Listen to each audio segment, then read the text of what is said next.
Сәлем достар, көптен бері видео түсірмедім, видео салмадым. Бүгін менде кешелер негізі идея болып келді Алладан. Сондықтан бүгін видео салайын деп шештім. Бірден көшейік, айтқым келген іске. Негізі Алланың берері өте көп. Беріп жатқаны қаншама, берері қаншама, Құдай қаласа. Мені Алла қалай қуантты. Кеше менде қазір өзімде қорымнан бөлек ақша болған, бір 100 мыңға жетер-жетпес осы айдың соңына шейін жеткізу керек деген сияқты. Сосын әке-шешем менен ақша сұрады, себебі үйден ремонтқа байланысты ақша кетпей жатыр екен. Сосын мен ойладым, берсем бе екен, беру керек екен, по-моему беретінімді түсініп тұрмын, бірақ енді қимай тұрмын да қатты ақшаны, шынын айтайын. Сосын әке-шешем сұрағасын жартысын бердім ақшамның. Беріп жатқан кезде Аллаға айттым. Ойладым, әке-шешем бастысы Аллахым разы болшы, бастысы сен разы болшы, әке-шешеме берейін, өзің бір тосын сыйлармен қуантарсың деп айттым.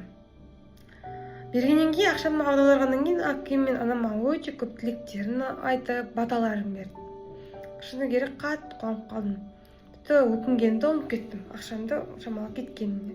Себебі менде басқа пландар, жоспарлар болған еді.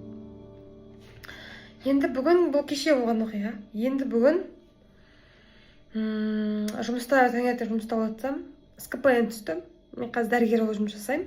Сол себепті бізде СКПН деген нәрсе бар. Арай сайын беретін, арай сайын болғанда 3 айда бір беретін, сөйтіп қосып. Сөйтіп қарасам, қанша түсті, негізі ондай көп түспейтін негізі, алдыңғы жылдар аз түскен. Биыл бізге бермеген еді, 3 айды күн беріп тұрды деп естідім негізі бұл жолы. Манағы кешегі берген ақшамнан әке-шешеме 5 есе көп ақша түсті. Таңғалып тұрмын, шыны керек. СКП былай маған әлі бұндай ақша, көп ақша түспеген.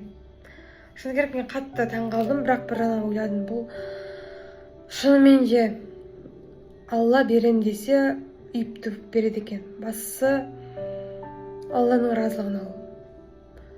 Айтады ғой, Алланың разылығы ата-ананың разылығында деп. Әке-шешем разы болып, түнімен айтады, әке-шешем айтсам, осындай ақша түсті десем, анам айтады, кеше түнде сені айтып дейді, айналып жаттық дейді, еркелетіп, айналып деген еркелетіп сөйтіп жаттық дейді.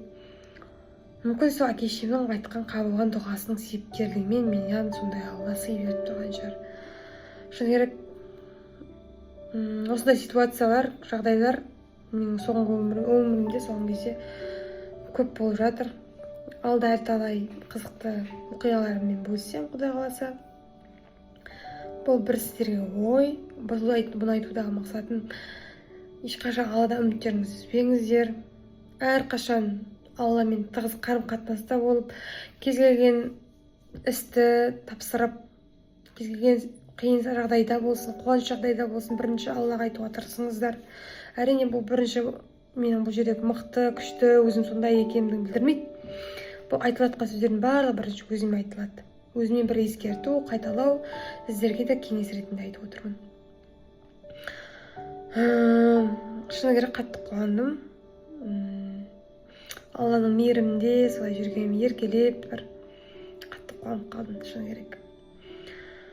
Вот, достар, бұйырса алда видеолар салып тұрамын деген үміттемін. Көптен бері салмай кеттім.